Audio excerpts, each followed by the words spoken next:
दोस्तों नमस्कार।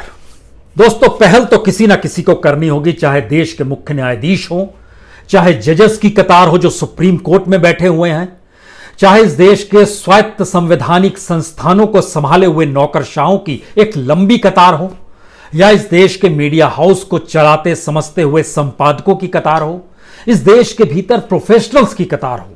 पहल तो किसी ना किसी को करनी होगी, क्योंकि इस देश के भीतर में करोड़ों लोगों के मौलिक अधिकार अगर हनन हो रहे हैं और उस दिशा में संविधान ही उन्हें जो अधिकार देता है उस अधिकारों का पालन नहीं हो पा रहा है, और वह तब जब इस देश में इमरजेंसी नहीं लगी है। इस देश में कोई इमरजेंसी लगाकर आम नागरिकों के मूल अधिकारों को सस्पेंड नहीं किया गया है, और बकायदा संविधान में जब चेक एंड बैलेंस का जिक्र है जो विधायिका, कार्यपालिका और न्यायपालिका के मातहत है, और इतना ही नहीं, संविधान के आर्टिकल 32 में तो बकायदा इस बात का जिक्र है कि अगर सुप्रीम कोर्ट चाहे और उसे लगता है कि अपनी जिम्मेदारी निभाने में स्टेट फेल हो रहा है, मूल अधिकारों से वंचित आम नागरिकों को किया जा रहा है, तो वह तुरंत सुओ मोटो के जरिए राज्य को आदेश दे सकता है। लेकिन इस दौर में आपने कहीं भी देखा किसी भी तरीके से कोई पहल हो रही है? करोड़ों लोग अपने उस जीने के मूल अधिकार से वंचित हैं, लेकिन कहीं कोई पहल नहीं हो रही है। तो क्या यह मान लिया जाए कि सुप्रीम कोर्ट की जो भूमिका है, जो संविधान की व्याख्या करने की उसकी अपनी भूमिका है, उस दिशा से भी उसने अब आंखें चुरा ली हैं?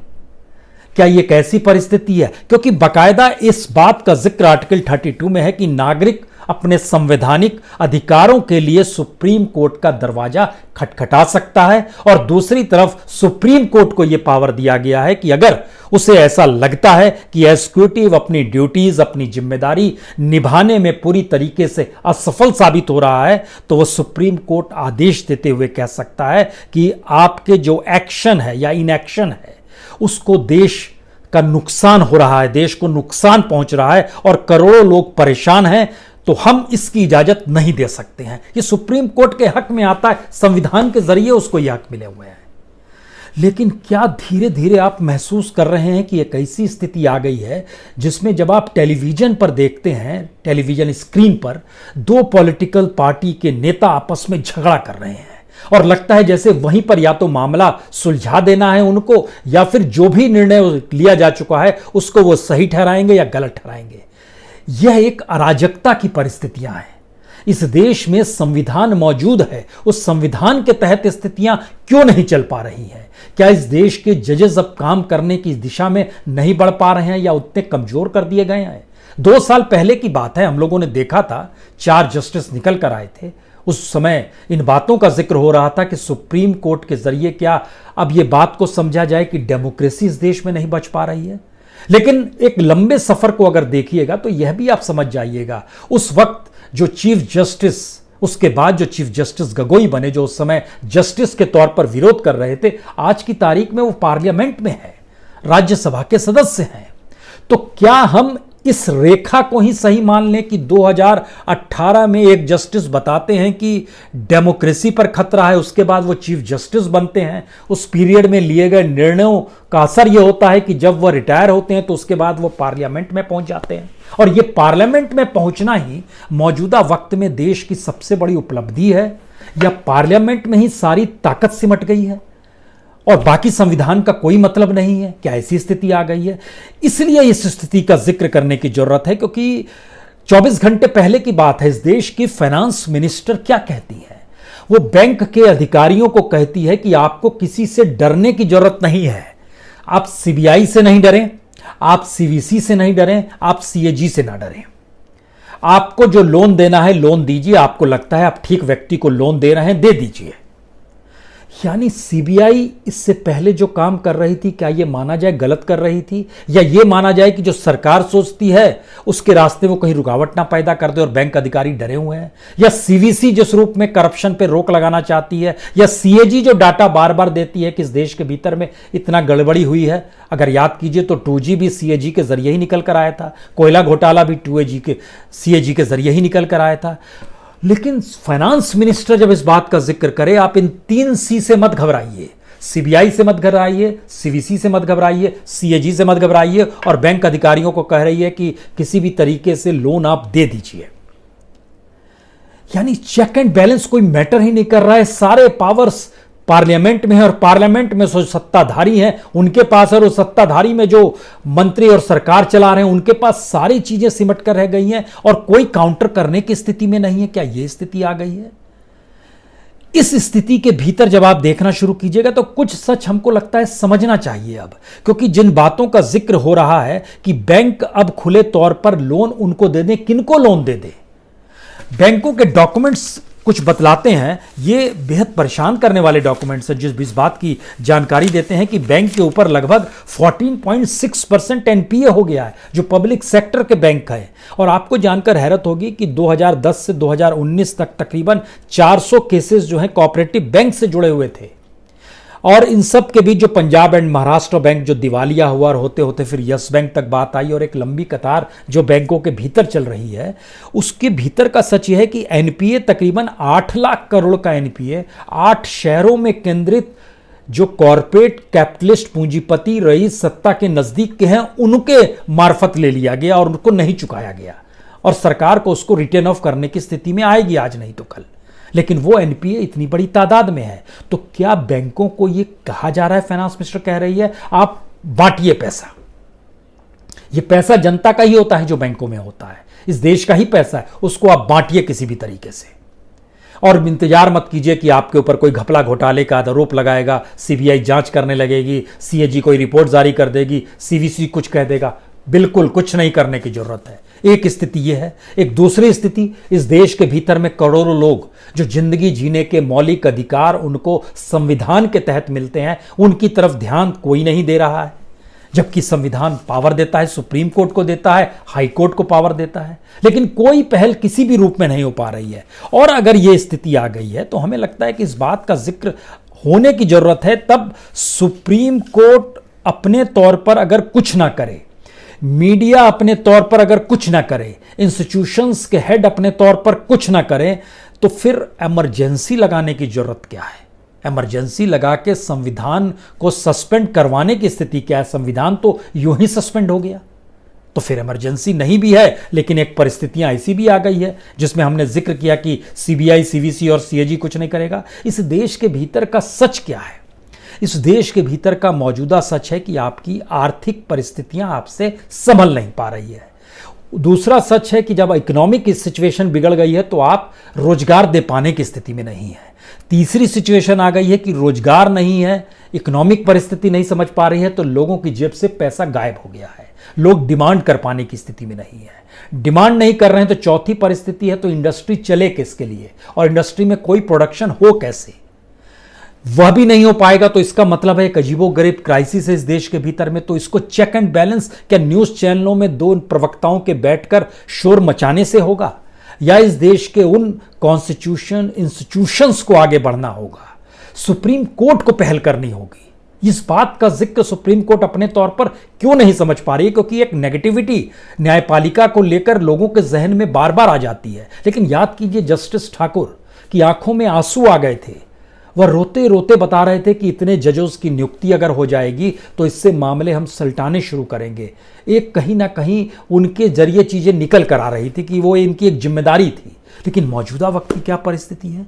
इतने बड़े संकट से देश गुजर रहा है और सारे इंस्टीट्यूशंस ने खामोशी बरती हुई है। क्या एक ऐसी परिस्थिति आ गई है इस देश के भीतर में? एक एक स्थिति को समझना शुरू करें तो हम लगातार इस बात का जिक्र करते हैं कि अगर इकोनॉमी चौपट हो जाएगी, रोजगार नहीं होगा, डिमांड नहीं होगी, और फिर आने वाले वक्त में आप कैसे देश को चलाएंगे यह भी संकट होगा। तो देश के लिए ही इंस्टीट्यूशंस को तो जागना चाहिए। स्थिति यह हो गई है कि बेरोजगारी इस देश में, जो सीएमआई की रिपोर्ट 22 मई की आई है, वो बतलाती है कि भारत में 24% बेरोजगारी है। शहरी क्षेत्रों में 26%, ग्रामीण क्षेत्रों में 23%। यह पूरे ओवरऑल का है। लेकिन हम आपको 5 राज्य ऐसे बतलाते हैं जिन 5 राज्यों में 40% से ज्यादा बेरोजगारी है। 40% से ज्यादा बेरोजगारी, यानी यहां तो सिविल वार की स्थिति हो जाएगी। बिहार में 46.6%, हरियाणा में 43.2%, तमिलनाडु में 49.8%, झारखंड में 47.1% और त्रिपुरा में 41.2%। 5 राज्य ऐसे हैं जो 40% से ज्यादा अनएम्प्लॉयमेंट की स्थिति में है। क्या कोई जिम्मेदारी किसी की नहीं है? और जब लोन बैंक से दिए जा रहे हैं और बैंक अपने तौर पर एनपीए वसूल कर पाने की स्थिति में नहीं है, एनपीए के वसूल ना हो इसके लिए बैंकों की बुक ठीक की जा रही है, इस बात का जिक्र इस बार भी फाइनेंस मिनिस्टर ने किया, 3 महीने का चलिए आपको और छूट दे दी गई। तो इसके मतलब है क्या, इस देश की दिशा में सिर्फ और सिर्फ एक ही व्यक्ति सक्रिय होगा, एक ही व्यक्ति जिम्मेदार होगा, एक ही व्यक्ति चीज़ों को चलाएगा? वो पूरा कॉन्स्टिट्यूशन, उस कॉन्स्टिट्यूशन के मार्फत आम लोगों के अधिकार, इंस्टीट्यूशंस को मिलने वाले पावर, चेक एंड बैलेंस, सब चीज़ खत्म हो जाएंगे? हो तो यही रहा है। क्योंकि अगर ये स्थिति है और इन स्थितियों में देश के भीतर का ये सच इस रूप में आ रहा है, तो हमें ये बताइए कि जो देश में जब ये वायरस मौजूदा वक्त में नहीं आया था उससे पहले क्या था? उससे पहले इस देश के तमाम इकोनॉमिस्ट क्या कहते थे? इकोनॉमिस्ट बहुत साफ तौर पर कह रहे थे, जनाब आप डिमांड बढ़ाइए, सप्लाई तो बाखूबी हो रही है। उसके बाद ये वायरस और लॉकडाउन की परिस्थितियां आ गई, लेकिन उसके बीच में भी जो फाइनेंशियल तौर पर डिसीजन लिए गए वो क्या है? डिमांड बढ़ाने के लिए एक भी निर्णय नहीं लिया गया। सारे निर्णय सप्लाई की दिशा में जा रहे हैं। सप्लाई के लिए तो पहले भी आपने कॉरपोरेट को रियायत दी थी, टैक्स में रियायत दी थी और तमाम रियायत दी थी, अलग अलग क्षेत्रों में रियायत दी गई, लेकिन डिमांड तो बढ़ा नहीं, इकोनॉमी आपकी डाउन होती चली गई। और मौजूदा वक्त में भी आप डिमांड नहीं बढ़ा पा रहे हैं, आप सप्लाई पर ही जोर दे रहे हैं। यानी इस बात को मैसेज आप दे रहे हैं उन कॉरपोरेट्स को, उन इंडस्ट्रियलिस्टों को, उन कैपिटलिस्टों को कि हम आप ही के लिए हैं। इस देश की जनता, करोड़ों लोग, जिस तरीके से उनको मूल अधिकारों से भी वंचित किया जा चुका है, पानी के लिए मारामारी हो रही है रेलवे स्टेशन पर, भोजन के लिए लूटपाट की स्थिति आ गई है। जिंदगी जीने के न्यूनतम अधिकारों को भी अगर दे पाने में स्टेट सक्षम नहीं है तो सुप्रीम कोर्ट को तुरंत पहल क्यों नहीं करनी चाहिए?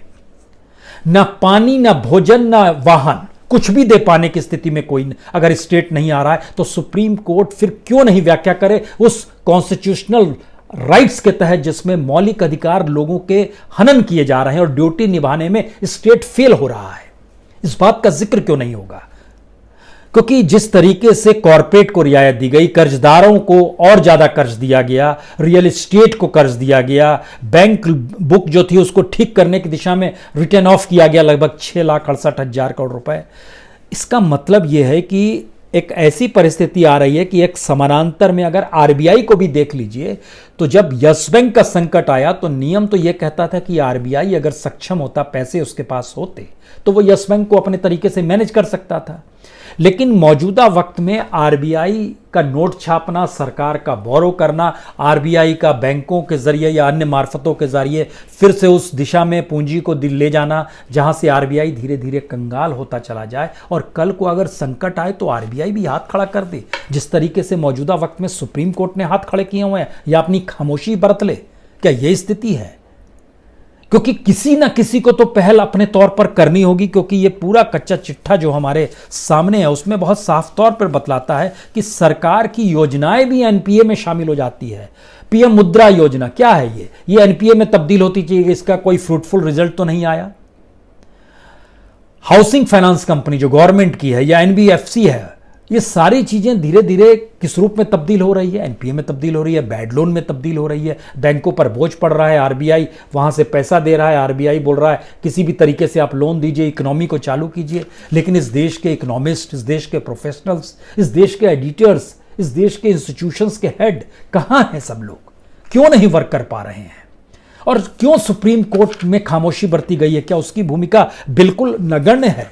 हमको आखिर में जानते हैं एक बात याद आती है, इस दौर में देखिए जब लॉकडाउन की स्थिति है तो दुनिया भर में अलग अलग जगहों पर एक क्राइसिस था। जर्मनी ने सबसे पहले शुरू किया, खासतौर से जो सॉकर समझते हैं यानी फुटबॉल जो खेला जाता है, जर्मनी में शुरू हो गया फुटबॉल। स्टेडियम खाली है लेकिन फुटबॉल खेल रहे हैं। क्यों खेल रहे हैं?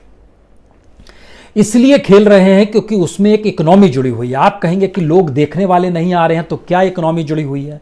तो आपको जानकर हैरत होगी कि दुनिया के जो टॉप मोस्ट 20 क्लब है, जिसमें बार्सिलोना भी आता है, जिसमें रियल मैड्रिड भी आता है, जिसमें मैनचेस्टर भी आता है, जिसमें बैरेंस भी आता है, जिसमें पेरिस भी आता है, सभी जो आते हैं टॉप मोस्ट 20 जो क्लब्स हैं, उन क्लब्स की कमाई पिछले साल की जो है, एक साल की, तकरीबन $10.6 बिलियन की है।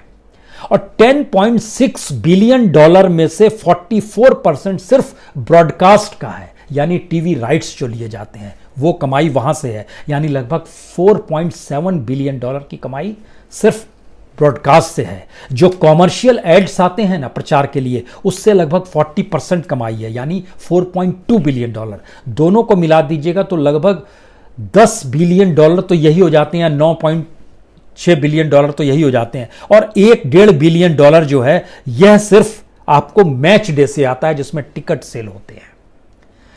यानी टेक्नोलॉजी ने धीरे धीरे इस रूप में कर दिया है कि दर्शक देखने ना आए, नहीं भी आएगा दर्शक देखने तो भी कमाई हो जाएगी। और टॉप मोस्ट 5 जो क्लब्स हैं उनकी स्थिति तो और अच्छी है। हम इस बात का जिक्र कर रहे हैं और ये 60-70 के बाद से ये शुरू होता है। 60-70s तक जितने भी दुनिया भर में फुटबॉल मैच होते थे, कमाते थे वो जो दर्शक देखने मैच आते थे। उसके बाद टेक्नोलॉजी आई, इंफॉर्मेशन टेक्नोलॉजी आई, फिर ब्रॉडकास्ट सिस्टम बढ़ा, टेलीविजन आया, उसके राइट्स, फिर उसके बाद मार्केटिंग शुरू हुई, मार्केट इकोनॉमी शुरू हुई, एड्स आने लगे, ये सारी चीज़ें हुई। अब इसको मौजूदा वक्त में जरा भारत की पॉलिटिक्स से जोड़ दीजिए और समझने की कोशिश कीजिए। अब भारत में वोटरों की जरूरत नहीं है। पहले वोटरों की जरूरत भारत में जरूर होती थी, लेकिन आज की तारीख में स्थिति क्या आ गई है? आज की स्थिति आ गई है कि आप एक बार वोट डाल दिए, अब आप जाइए, अब आपकी जरूरत नहीं है। यानी हम कोई भी कार्रवाई करेंगे, किसी भी रूप में कोई डिसीजन लेंगे, चाहे वो डिमोनेटाइजेशन का डिसीजन हो, चाहे वो लॉकडाउन का डिसीजन हो, हमें इसका प्रभाव नहीं पड़ेगा कि वह लोगों पर क्या असर डालता है, उनके मौलिक अधिकारों तक का हनन होता है। तो एक प्रक्रिया धीरे धीरे ऐसी चली आई जब भारत में वोटर सबसे महत्वपूर्ण होता था, वोटर के लिए ही जीते जागते थे। कुछ दिनों के बाद स्थिति थोड़ी और विकृत हुई तो हुआ वोटर नहीं, अब वोटर ओवरऑल वोटर नहीं, वोटर में भी 2 हिस्से आ गए। जो पॉलिसी बनाने लगे उसमें एक कंज्यूमर क्लास था, उसमें एक जनता क्लास थी, दोनों में एक डाइवर्सिटी शुरू हुई। तीसरी स्थिति कास्ट और रिलीजन लेवल पे आई, वह भी बट गया। चौथी स्थिति अपने वोटर के नाम पर आई, ये वोटर, ये हमारा वोटर है, इसको तो कुछ दे दो, बाकियों को चाहे कुछ ना दो। और ये स्थिति होते होते मौजूदा वक्त में जब मशीन से वोट पड़ने लगे तो पता चला उसमें वोटरों की भी जरूरत नहीं है। यानी ये डेवलपमेंट है क्या हमारे यहां का? क्योंकि आप कोई इस देश के भीतर का संकट क्या हो गया कि प्रोडक्शन हो नहीं पा रहा है, सर्विस दे नहीं पा रहे हैं, जिम्मेदारी लेने की स्थिति में नहीं है, और जो इन्वेस्ट करना है वो सत्ता के लिए ही इन्वेस्ट करना है। यानी किसी भी कॉरपोरेट, किसी भी इंडस्ट्रियलिस्ट से ज्यादा रईस भारत में सत्ताधारी पार्टी होती है। किसी भी कॉरपोरेट के सबसे बड़े रईस से भी ज्यादा बड़ा रईस हमारे यहाँ का प्रधानमंत्री होता है। लाख कहे दुनिया की कतार में सबसे रईस की तादाद में मुकेश अंबानी का नाम है, लेकिन मुकेश अंबानी को भी हाथ जोड़कर इस देश के प्रधानमंत्री के सामने खड़े होना पड़ेगा। और अगर इस देश के प्रधानमंत्री चाहेंगे तो उनके लिए मुसीबत पैदा हो जाएगी, उनकी कंपनी के लिए। यह एक स्थिति है क्योंकि पावर कॉन्स्टिट्यूशन ने और जनता के वोट ने इस रूप में दिया है। लेकिन अगर गलत डिसीजन लिया जाता है प्राइम मिनिस्टर के जरिए भी तो दूसरे इंस्टीट्यूशंस काम करते हैं, और सही डिसीजंस लिए जाते हैं तो दूसरे इंस्टीट्यूशंस काम करते हैं कि वो सही डिसीजंस इंप्लीमेंट चीजें होती चली जाए। मौजूदा वक्त में सारी चीजें रुक गई और एक ऐसी परिस्थिति आ गई जिसमें इस बात का एहसास हो रहा है कि सारे पावर्स एक ही जगह जाके रुक गए हैं। तो ऐसे में कोई इंस्टीट्यूशन काम नहीं करेगा, और इसको ऑफिशियली अब बताया जाने लगा है कि आप सीबीआई की फिक्र मत कीजिए, सीवीसी की फिक्र मत कीजिए, सीएजी की फिक्र मत कीजिए, तो फिर सुप्रीम कोर्ट की भी फिक्र मत कीजिए, किसी चीज की फिक्र मत कीजिए और डिसीजन लेते चले जाइए। क्योंकि अगर ऐसी स्थिति इस देश के भीतर में आ गई है जहां पर जनता या वोटर या फिर भारत की इकोनॉमिक की पूरी स्थिति जो है वो पूरे पॉलिटिकल सिस्टम या पॉलिटिकल इकोनॉमी के सामने नतमस्तक हो गई है, तो जाहिर है उसकी अपनी समझ ही मायने रखेगी। और उसकी अपनी समझ चीफ जस्टिस से ज़्यादा बड़ी समझ होगी, उसकी अपनी समझ किसी भी इंस्टीट्यूशन को चलाने वाले बेस्ट ब्यूरोक्रेट के दिमाग से बेहतर होगा, उसके भीतर की समझ किसी भी एडिटर से ज़्यादा, संपादक से ज़्यादा बेहतर होगा, उसके भीतर की समझ कोई भी प्रोफेशनल से ज़्यादा होगी। हो यही गया है। और इसीलिए आखिरी बात और आखिरी सवाल हमें लगता है सुप्रीम कोर्ट से ही हमें पूछना होगा, क्योंकि सुप्रीम कोर्ट को अगर संविधान से ये पावर मिला हुआ है, जो आर्टिकल 32 कॉन्स्टिट्यूशंस के राइट दिए जाते हैं, और उसमें बाकायदा जो अलग अलग राइट्स के हिस्से हैं, और बाबा साहब अम्बेडकर ने इस बात का जिक्र किया था, इस 32 के तहत 5 तरह के राइट्स दिए जाते हैं, जिसमें एक तो हैबियस कॉर्पस है जो बंदी प्रतिक्षण होता है, एक प्रतिषेध है जिसमें प्रोहिबिटेशन होता है, एक उत्प्रेषण है जो कार्टियोनियन होता है, एक अधिकार पृच्छा होती है, और एक होता है परमादेश। परमादेश का मतलब बहुत साफ होता है, हम आदेश देते हैं, और यही आदेश सुप्रीम कोर्ट को, स्टेट को देना है कि इस देश के भीतर में इतनी बड़ी तादाद में लोग अगर अपने न्यूनतम अधिकारों से भी वंचित हैं तो इसका मतलब है कि आप अपनी ड्यूटीज को नहीं निभा पा रहे हैं। और अगर सुप्रीम कोर्ट ऐसा कर पाने में सक्षम नहीं हो पाता है, तब यह बड़ा सवाल है कि सुप्रीम कोर्ट अपने स्टेटस, अपने पावर, उसकी अपनी जिम्मेदारी जो है, क्या वह उससे भी वंचित हो चला है। और अब एक स्थिति ऐसी आ गई है कि न्यायपालिका लोगों के नज़दीक नहीं होकर या संविधान की व्याख्या नहीं करके सत्ता की व्याख्या करने में आ गई है स्थिति। हमें लगता है कि ये एक संकट की स्थिति है और मौजूदा वक्त में, इसीलिए आज हमने कोई बहुत आंकड़ों का जिक्र नहीं किया, यह सुप्रीम कोर्ट को समझना है। और सुप्रीम कोर्ट का एक इतिहास रहा है। इमरजेंसी में भी सुप्रीम कोर्ट सत्ता के साथ हो गया था, इससे इनकार नहीं किया जा सकता है। लेकिन इमरजेंसी से पहले की स्थिति में इलाहाबाद हाई कोर्ट के फैसले को भी याद कीजिए। लेकिन सवाल है कि उस वक्त इमरजेंसी थी, अभी इमरजेंसी नहीं है। उस वक्त राष्ट्रपति ने साइन कर दिए थे, जहां आम लोगों के मौलिक अधिकार सस्पेंड कर दिए गए थे, अभी नहीं किए गए थे। अभी इस देश में न्यूनतम अधिकारों से जूझते हुए लोग सुप्रीम कोर्ट का दरवाजा खटखटाते हैं, तो सुप्रीम कोर्ट को फुर्सत ही नहीं है कि वह सुनवाई भी करे। और मेरे ख्याल से एक ऐसी स्थिति अगर इस देश के भीतर में है, तो किसी को तो जागृत होना पड़ेगा, वो चीफ जस्टिस ही क्यों ना हो, वो एडिटर ही क्यों ना हो, वो कोई बड़ा ब्यूरोक्रेट ही क्यों ना हो। इस देश में कैबिनेट सेक्रेटरी का भी एक काम होता है, चीफ सेक्रेटरी का भी एक काम होता है। कहीं चेक एंड बैलेंस की स्थिति तो आएगी अगर स्थिति बिगड़ी हुई है, और अगर सब कुछ ठीक है तब बहस बेकार है। सब कुछ ठीक मान लीजिए। बहुत बहुत शुक्रिया, बहुत बहुत शुक्रिया।